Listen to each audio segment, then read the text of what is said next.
하나님 아버지, 세상에서 가장 기이하고 신비한 이야기, 죽음을 넘어 영원한 부활에 이르게 하신 그 놀라운 생명, 소망, 우리의 입으로 송축하며 우리 가운데 되어진 이름을 고백하며 이 부활의 귀한 아침을 맞이하게 하시니 참으로 감사를 드립니다. 이 소망을 우리가 받은 자가 되었으니 또 살아가는 삶의 자리에서 이 소망을 보여주며 비추는 자들로 살아내게 하옵소서. 오늘 말씀을 다시 듣습니다. 말씀 앞에 함께 섭니다. 푯대 삼아 말씀을 우리 삶의 이정표로 삼고 또한 우리 안내자로 삼아 한 주도 말씀 안에서 살아가는 우리가 되게 하옵소서. 감사드리며 예수님의 이름으로 기도하옵나이다. 아멘. 사망 권세 이기시고 부활하셔서 우리 영원한 생명이 되어주신 우리 주 예수 그리스도의 은혜가 여러분의 모든 삶과 가정에 넘쳐나시기를 다시 한번 주님의 이름으로 축복합니다. 기독교 신앙의 두 축이 있다면 그것은 십자가와 부활입니다. 그런 면에서 오늘 본문만큼 이 신앙의 두 축을 정확하게 설명하는 그 구절도 아마 드물 것입니다. 다시 한번 오늘 본문을 읽어보실까요? 아예 외워버리시죠. 한번 같이 읽겠습니다. 시작. 예수는 우리 범죄한 것 때문에 내줌이 되고 또한 우리를 의롭다 하시기 위하여 살아나셨느니라. 아멘. 조금 쉽게 번역한 새번역 성경으로 이 부분을 다시 한번 읽어드리면, 예수는 우리의 범죄 때문에 죽임을 당하시고 또한 우리를 의롭게 하시려고 살아나셨습니다 라고 번역을 했습니다. 여기서 우리가 주목해야 하는 것은 여기서 사용된 두 개의 헬라어 동사입니다. 우리가 쓰고 있는 개역개정판에서는 내줌이 되고 라고 번역된 헬라어 동사는 파레도테라는 동사이고요, 살아나셨다라고 번역된 헬라어 동사는 에게르테라는 동사입니다. 이 동사들이 표준 세번역에서는 죽임을 당하고 그리고 살아나셨다로 번역이 되어 있는 거죠. 헬라어에서 어미의 대라는 대가 붙으면은 이게 수동태임을 알려줍니다. 그러니까 본문에서 사용된 두 동사는 다 수동태가 사용이 된 것이죠.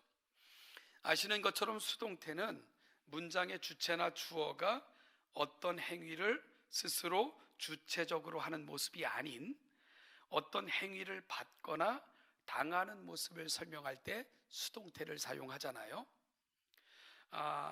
여러분, 그리고 이 각각의 동사 뒤에는 디아라는 헬라어 전치사가 사용이 되어 동사의 이유를 설명하는 그런 형식으로 오늘 문장이 진행되는 것이 우리가 함께 읽은 로마서 4장 25절입니다. 이 디아라는 헬라어 전치사는 행위의 통로를 가리킬 때 사용되는 전치사인데요, 무엇 때문에, 무엇으로 인하여 라고 주로 번역되는 전치사입니다. 이와 같은 그 문법적 지식을 좀 활용해서 오늘 본문을 좀 다시 해석해 보면, 로마서 4장 25절은 문장의 주체로 예수님이 등장하시는데 예수님은 어떤 행위를 능동적으로 감당하신 것이 아니고 수동적으로 그렇게 당하신 이 행위에 참여하셨다라는 의미가 되는 것이고요. 그리고 예수님이 행하셨던 일들을 디아라는 전치사를 통해 그 동사 뒤에 무엇을 행하셨는가 하는 것이 설명되는 구조로 로마서 4장 25절이 진행되고 있다는 거죠. 그래서 우리 성경도 예수님의 행위를 수동태형인 내줌이라고 번역을 했고요, 역시 수동태형인 의롭게 하시기 위함이라고 번역되고 있는 것도 그런 연유입니다. 따라서 예수님의 이 행위를 그분에게 부여하신 분이 계시는 거고, 그리고 예수님은 이 일의 진정한 주체자에게 순종하셔서 이 행위를 하고 계시는 거다 하는 것이 로마서 4장 25절이 가고 있는 자리인 거죠. 여러분, 그렇지 않습니까? 예수님이 죽임을 당하신 것도 수동형이고, 그리고 부활하신 것은 당연히 수동형이어야 됩니다. 왜죠? 죽은 자는 스스로 살아날 수가 없거든요. 누군가가 일으켜야 되는 겁니다. 그래서 예수님의 부활 사건은 수동태가 될 수밖에 없는 거죠. 자, 그러면 이 일을 계획하시고 실행하신 분이 누구신가? 우리가 로마서 4장을 쭉 읽어보면 아브라함에 대한 이야기로 쭉 진행이 됩니다. 특별히 아브라함이 이삭을 낳은 사건을 예로 들면서 아브라함이 모든 할례자 곧 언약 가운데 있는 모든 자들의 조상이 된 것은 그의 능력이나 그의 힘으로 된 것이 아니다 하는 사실을 계속 강조합니다. 오직 이 일을 가능케 하신 분을 믿음으로 말미암아 되어진 거다라고 사도 바울은 강조합니다. 이를 통해서 사도 바울이 강조하고자 하는 바는 아브라함이 아브라함 된 것, 즉 모든 할례자의 조상이 된 것은 그의 능력이 아닌 전적인 은혜의 결과이며, 또한 이 잘못된 신학으로 무장한 유대인들에게도 아브라함이 조상이기에 그의 혈통을 따라 낳기에 의롭다함을 받을 수 없어 하는 것을 매우 강조하는 방향으로 로마서 4장이 진행이 되는 겁니다. 그래서 잘못된 신앙으로 무장한 유대인들에게 사도 바울은 이런 결론을 내립니다.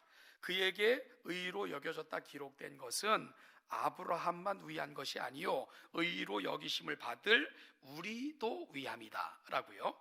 그러니까 아브라함이 의롭다 받은 것이 그의 의로운 행위나 이에 합당한 조건이 충족되었기 때문이 아닌 것처럼 유대인들이 의롭다함을 받은 것도 혈통으로나 아니면은 그들에게 어떤 의로운 행위가 있어서가 아니라 아브라함을 의로 여기신 그 원리는 너희들에게도 그대로 적용되는 거야 하는 논리로 진행하는 것이 로마서 4장 전체 내용이 가고 있는 방향이라는 거죠.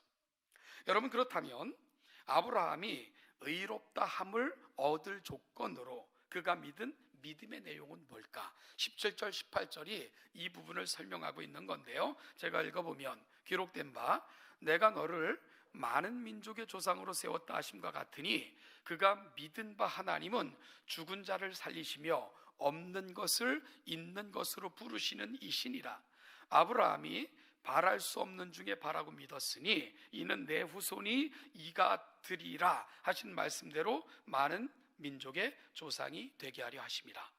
자, 하나님께서는 아브라함을 부르시면서 어떤 약속을 하셨습니까?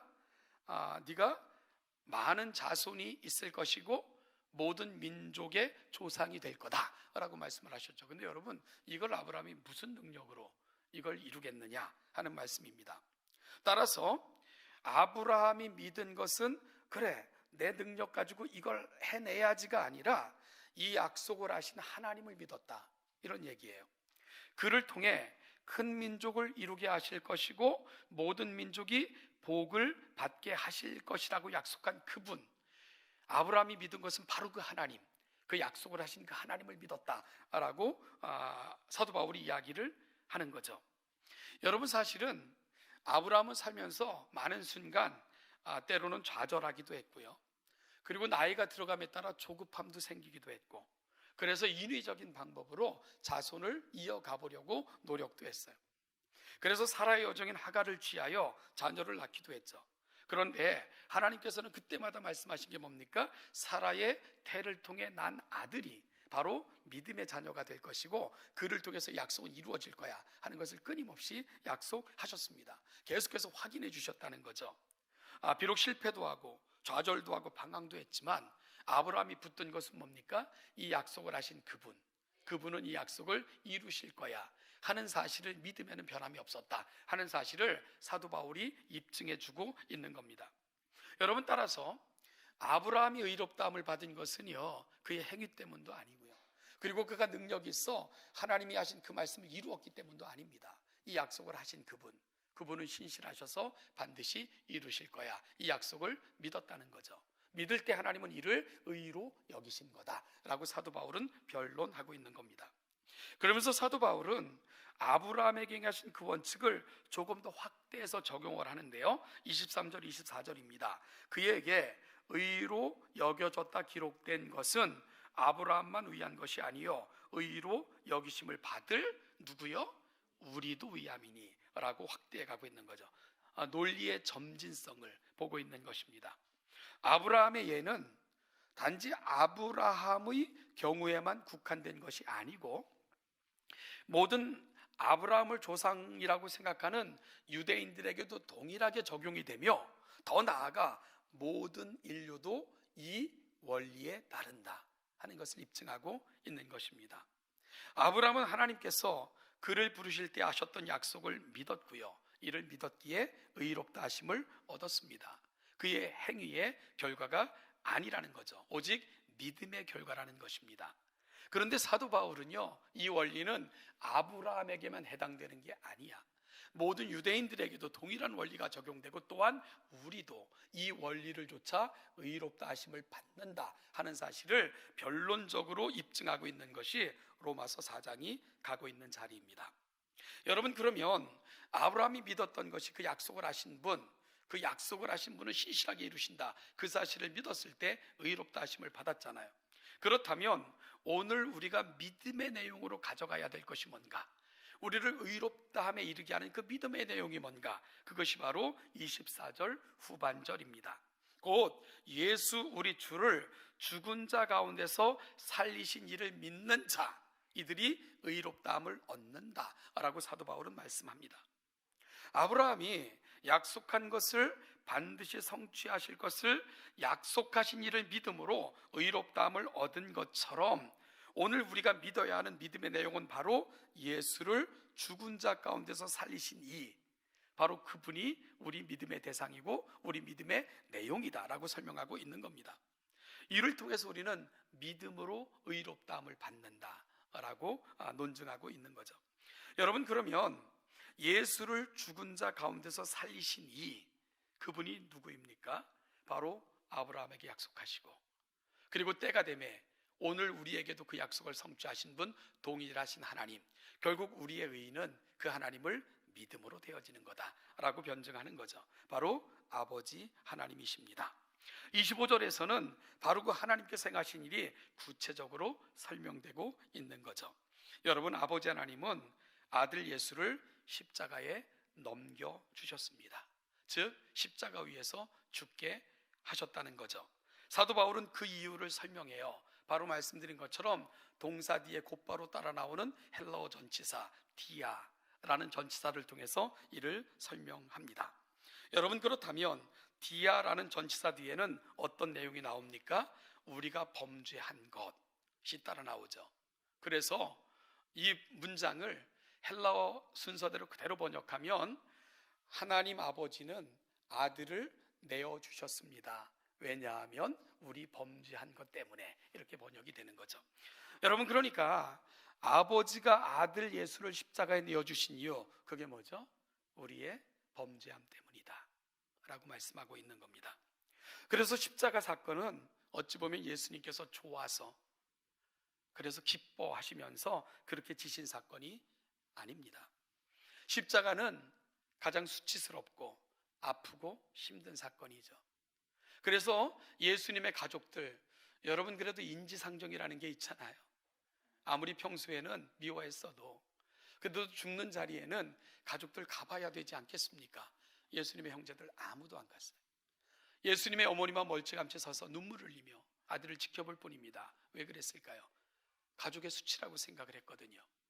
가족의 불명예라고 생각을 했거든요. 가족에게 이로 말미암아 불똥이 뛸 수도 있다고 생각했거든요. 그래서 가족들 그 누구도 가족이 죽어가는 십자가 곁에 안 갔던 겁니다. 그만큼 십자가는 외로운 사건, 처절하게 버림받는 사건, 아무도 좋아하지 않는 사건, 심지어 예수님에게도 명예가 될 수 없는 사건, 그것이 바로 십자가 사건입니다. 그런데 하나님은 그 아들을 이 십자가에 내어주신 거예요. 그리고 예수님의 사건은 그래서 수동형이 되는 겁니다. 예수님은 십자가에 내어주신 바 된 거예요. 여러분, 그리고 예수님께서는 하신 일은 그 아버지의 말씀과 뜻에 순종하신 것입니다. 왜냐하면 그것이 우리를 죄로부터 해방시킬 유일한 방법이었기 때문입니다. 그리고 아버지는 그 예수를 죽음으로부터 끌어올려 다시 살리신 것입니다. 말씀드린 것처럼 죽은 자가 스스로 살아날 방법 없습니다. 아버지께서 아들을 죽음으로부터 들어 올리신 것입니다. 그리고 그 이유를 다시 디아라는 전치사를 통해서 설명을 하는 거죠. 그래서 뒷문장도 아버지는 아들을 죽음으로부터 들어 올리셨습니다. 디아, 왜냐하면 우리를 의롭다 하시기 위해서, 이렇게 번역이 되는 거죠.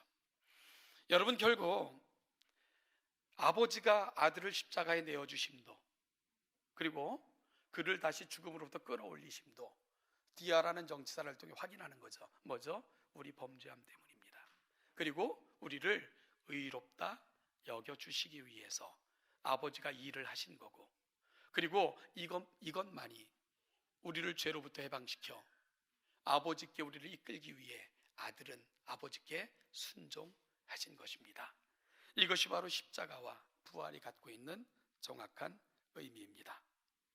예수님께서 죽음에서 올리신 바 되어 다시 사신 것, 여러분, 이 사건이 갖고 있는 의미가 있어요. 부활은 뭘 입증하는지 압니까? 예수님의 제사가 하나님께 연락되어졌다는 것을 의미하는 것입니다.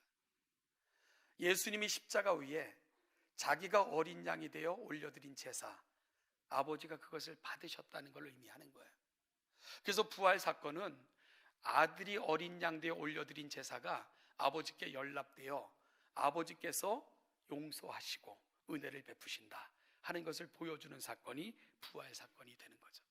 그런데 우리가 로마서 4장 25절을 통해 그의 죽으심도 그의 부활도 무엇 때문이다? 디아라는 전치사가 설명하죠. 우리 범죄 때문이고, 그리고 우리를 의롭다 여기시기 위해서예요.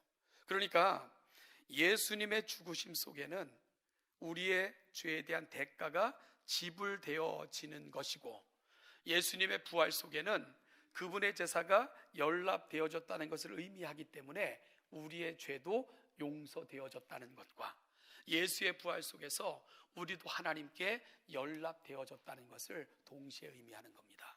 왜냐하면 예수님의 십자가와 부활 사건은 전적으로 우리를 위한 사건이기 때문입니다. 바로 디아라는 전치사는 이걸 설명해 내고 있는 겁니다.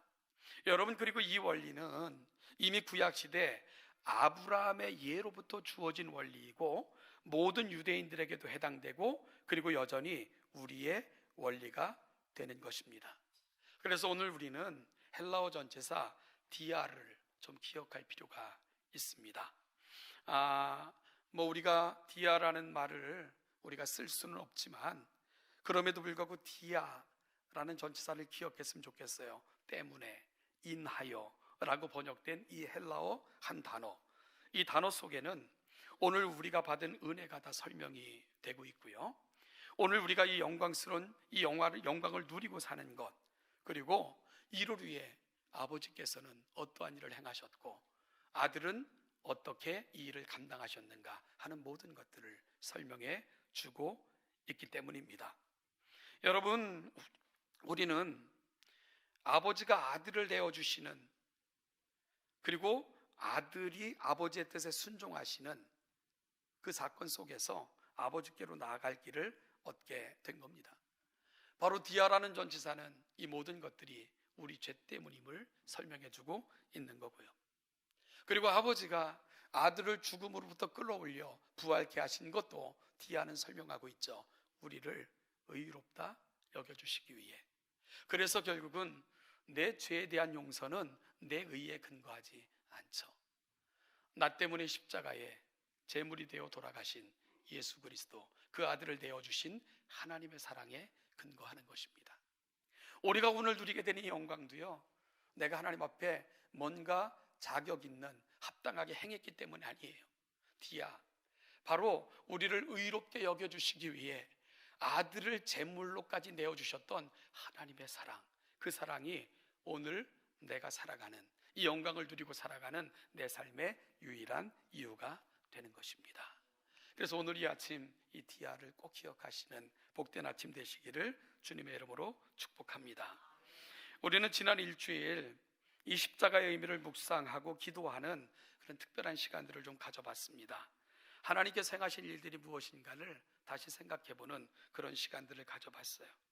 아버지는 우리의 구원을 위해 아들을 십자가 죽음에 내어주셨고요, 아들은 이것만이 세상을 아버지께 돌릴 수 있는 유일한 길이시기에 순종하셨습니다. 아들은 지옥에까지 내려가셔서 죄를 지은 인간의 끝과 그 결과를 손수 감당하셨습니다. 이것이 주님의 십자가와 죽음이 갖고 있는 의미입니다. 주님은 우리 죄에 대한 대가로 자신을 내어주셨고, 그리고 죄를 지은 인간이 갈 수밖에 없는 최종적 자리 지옥에까지 손수 내려가시면서 내가 지은 죄, 그리고 죄 때문에 감당해야 될 모든 것을 그분이 손수 다 감당하신 것입니다. 이것이 십자가와 죽음이 갖고 있는 의미가 되는 거죠. 그리고 오늘 우리는 십자가를 지나 부활의 아침을 기념하고 있습니다. 아버지는 우리 대신 지옥에까지 강하신 아들을 살리심으로 지옥, 그 가장 비참한 곳이 끝일 수밖에 없었던 인생들에게 지옥이 끝이 아니고 아버지 곁으로 올라가신 그 아들, 그 예수가 계신 곳, 그것이 바로 우리 인생의 최종적 목적 지점인 것을 분명히 알려주신 것입니다. 이것이 바로 부활이 갖고 있는 너무나도 가슴 벅찬 실존적 의미입니다. 주님의 부활을 통해 내 죄가 용서받았음과 이제는 지옥이 끝이 아니라 사망 권세는 지나갔음과 부활의 몸을 입고 영원한 생명을 누릴 영광이 주어진 것을 확인해 주는 사건, 그것이 바로 부활이 갖고 있는 의미입니다. 결국 주님의 부활은 디아를 통해서 보여주듯이 결국은 나를 의롭게 여기시고자 하나님이 우리 죄가 용서되었다는 것을 공적으로 선포하신 사건이고, 그 주님의 부활에 참여한다는 것은 내가 영광스러운 이 지위를 보장받고 이 영광을 누리며 사는 존재가 되었음을 확인받는 시간, 그것이 바로 부활을 고백하며 나아가는 오늘 이 아침 우리의 고백의 자리가 되는 것입니다. 사랑하는 동점교회 성도 여러분, 십자가와 부활, 이를 통해 보여주신 하나님의 놀라운 은혜, 그 놀라운 사랑, 오늘 우리 가운데 아멘이 되기를 간절히 소망하고, 남은 생에 이 영광을 소멸치 말고요, 이 땅에서도 영광스러운 존재로서의 자존감을 놓치지 않고 살아가시는 저와 여러분 복된 성도들 다 되시기를 주님의 이름으로 축원합니다. 우리 교회는 이제 3부 예배 때 주님께서 친히 모범을 보여주시고 부탁하신 한 성례를 진행하게 됩니다. 바로 세례입니다. 여러분들은 이 자리에 앉아 계신 분들 이렇게 몇몇을 보면 대부분 다 세례를 받으신 분들 같아요. 여러분들은 세례를 받을 때 어떤 느낌으로 세례를 받으셨습니까? 제가 세례를 받으시는 분들에게 늘 부탁하는 것이 있어요. 의미를 설명하는 시간을 잠깐 갖습니다. 이 예배 후에 저는 또 그 시간을 오늘 세례에 임하는 분들에게 설명하게 될 텐데요. 교파마다 세례의 방식은 다르죠. 그렇죠? 침례를 행하는 데도 있고, 장로교는 도시에서는 대부분 집례자가 손에 물을 쥐고 얼굴에 대는 방식으로 세례를 진행합니다. 여러분, 이게 어떤 의미가 있는 걸까요? 어떤 의미입니까? 집례자가 손에 물을 쥐고 세례자의 머리 위에 얹는다. 그 순간 세례자는 물 아래로 내려가시는 거예요. 여러분, 물 아래 내려간다는 것, 그 침례, 물에 잠근다는 것, 무슨 의미입니까? 물 속에서는 숨을 쉴 수가 없어요. 죽음을 선포하는 겁니다. 나는 주님의 십자가와 함께 내 옛사람은 죽었습니다 하는 것을 선언하시는 것, 바로 내 머리 위에 손이 얹어지는 순간 우리는 그 고백 가운데로 들어가는 겁니다. 그럴 때 집례자는 성부와 성자와 성령의 이름으로 세례를 주노라, 그리고 그 머리 위에서 손을 떼요. 그 순간 물 위로 올라오는 겁니다. 새로 태어나는 거예요. 성부와 성자와 성령의 은혜로. 여러분, 죽은 자는 스스로 살아날 수 없어요. 누군가 살려줘야 돼요. 누가 살려주시는 겁니까? 성부와 성자와 성령께서 우리를 새롭게 지어 새로운 창조물로 이 땅에 내시는 겁니다. 그래서 세례 사건은 나의 옛사람은 십자가 위에서 예수와 함께 죽었고 나는 성부와 성자와 성령 그 지극하신 사랑으로 나는 새롭게 지음받은 새 사람이 되었습니다 하는 것을 공적으로 선포하는 시간, 그 시간이 바로 세례를 받는 자리가 되는 거죠. 여러분들은 그런 감격을 안고 세례를 받으셨습니까? 바로 세례 사건은 내게 되어진 일, 그리고 지금 내가 누리는 이 은혜, 그리고 내가 장차 받을 은혜, 이 모든 것을 공적으로 선포하며 나의 고백으로 삼아 그렇게 세상에 들려주는 이야기, 그것이 바로 여러분들의 세례가 갖고 있는 의미라는 거죠. 사랑하는 여러분, 어떤 마음으로 세례를 받으셨든 오늘 그 세례 받아 나는 죽고 새롭게 태어나 하나님의 거룩한 백성이 되었음을 다시 한번 마음에 담고 그 놀라운 구원과 은혜를 받은 자답게 남은 생애를 하나님의 백성으로 살아내시는 우리 동천의 모든 성도들 되시기를 주님의 이름으로 축복합니다. 이것이 바로 디아 뒤에 오는 내용들을 경험할 성도들의 마땅한 삶의 모습이기 때문입니다. 그리고 우리는 지난 금요일 코로나 이후 처음으로 주님께서 친히 제정하셔서 다시 나와 함께 진짜 이 만찬을 실행하기까지 이 땅에서 지키라 하고 부탁하신 성만찬을 거행을 했습니다. 저도 그 성만찬을 참 많이 집례한 것 같은데 굉장히 떨면서 진행을 했던 것 같아요. 우리 동천교회 성도님들과 처음 함께 나눴던 만찬의 또 자리였기도 하고요. 이 코로나 이후에 처음 진행하는 성만찬인지라 저도 얼마나 감동이 되고 떨리는지, 그래서 이게 스스로 참 작은 실수도 참 많았고 진행하면서 우왕좌왕 하면서 진행했던 성례였던 것 같아요. 그래서 끝나고 나니까 좀 속상하더라고요. 그렇게 많이 집례했던 성만찬을 이렇게 잘 못하나?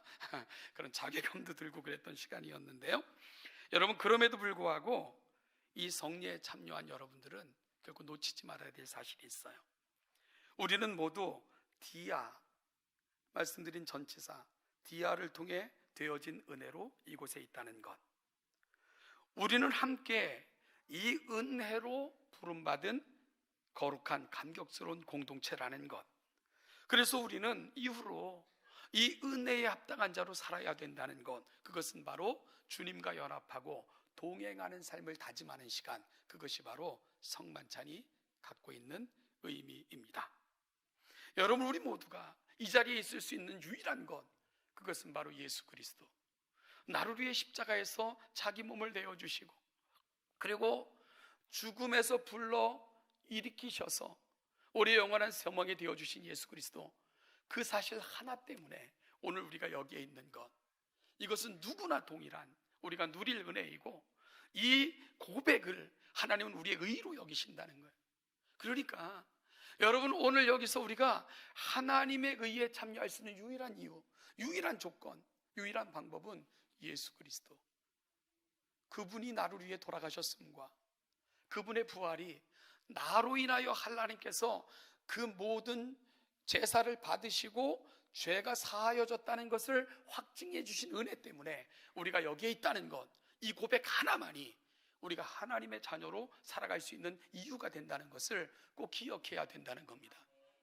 여러분, 이 사실에 대한 고백이 없으면 하나님의 자녀가 될 수 없죠. 왜냐하면 의롭다 여김을 받을 수 없으니까. 의롭다 여김을 받지 못하면 아무도 하나님 앞에 설 수 없습니다. 그래서 성만찬이 참 중요한 거예요. 우리가 함께 성찬의 떡을, 잔을 나누는 것은 내가 바로 그 언약에 참여했다는 것과, 그래서 내가 하나님의 은혜 받은 자가 되었다는 것과, 그래서 나는 이 주님과 연합하는 삶을 살겠다는 고백, 그래서 성만찬이 너무 귀하고 대단하며 아름다운 교회의 의미가 되는 것입니다.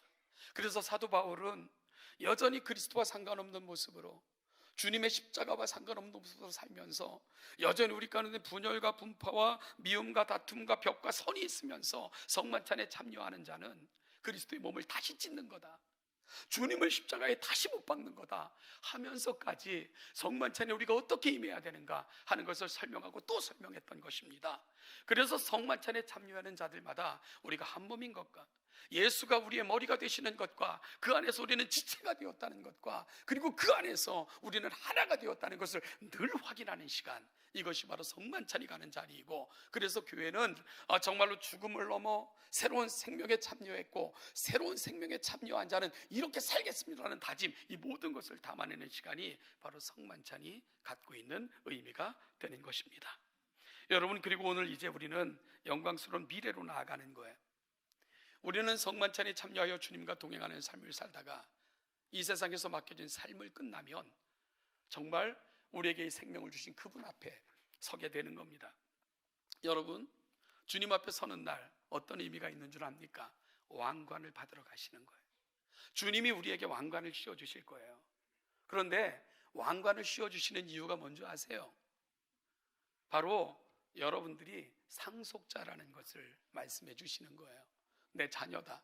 그래서 너희들은 내 자녀이기에 하늘을 상속받을 자들이야, 이 하늘에 기업이 있는 자들이야 하는 것을 확증해 주시는 사건, 우리 머리에 면류관을 씌워 주시는 겁니다. 면류관은 왕만이 쓸 수 있거든요.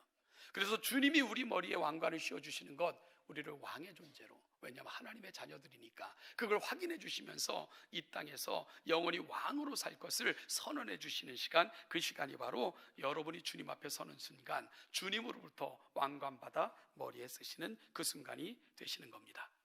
여러분, 그때 즉 천국에서 주님을 배울 때 우리가 어떻게 해야 되는지 제가 잘 알려드릴 테니까 실수하지 말고 그때 꼭 그렇게 하시기 바랍니다. 주님 앞에 서셔서 꼭 이렇게 하셔야지, 야, 니들 잘 배웠구나, 니들 교회 목사가 누구냐, 그래서 저희가 좀 자존감이 좀 사니까 주님이 여러분 머리에 면류관을 씌워주시면 면류관을 벗어 주님의 발 앞에 드리면서 오직 영광과 존귀와 찬송과 존귀는 당신이 받으시기에만 합당합니다, 이러면서 우리의 왕관을 벗어 주님께 드려야 돼요. 왜냐하면 우리는 스스로 이 왕관을 쓸 자격이 없었던 자입니다. 오직 이 일을 가능케 하신 그분만이 영광을 받으셔야 된다는 고백, 이것이 바로 주님 앞에 설 때 우리가 올려드려야 될 우리의 고백이 되는 거죠. 여러분, 그 마음으로 이 세상을 살아내시는 저와 여러분들이 됐으면 좋겠습니다. 십자가를 지나 내가 새로운 존재가 되었음과 장차 나를 기다리고 있을 왕관, 그 영광의 나를 꿈꾸면서 정말 사망을 지나 부활에 이르렀고 하나님의 영광스러운 자녀가 됐음, 그 자존감을 놓치지 않고 이 세상을 부활의 소망으로 살아내시고 부활의 영광을 세상에 선포하며 세상에 여러분들의 존귀함을 보여주며 살아가시는 복된 인생들, 우리 동천의 모든 성도들 되시기를 주님의 이름으로 축복합니다. 기도하겠습니다. 하나님 아버지, 죽음을 넘어 부활과 영원한 생명에 이르게 하신 우리 주 예수 그리스도, 그 거룩한 은혜를 송축합니다. 이 은혜를 받았으니 은혜에 합당하며 이 은혜를 누릴 뿐만 아니라 전함을 보여주는 자로 살아가는 우리 동천의 모든 성도들 되게 하시고, 이 부활의 기쁨과 감사가 우리 모든 가정 속에, 인생 속에, 살아가는 모든 삶의 자리마다, 자녀들의 삶의 자리에도 넘쳐나도록 그리 채워 주시옵소서. 감사드리며 예수님의 이름으로 기도하옵나이다. 아멘.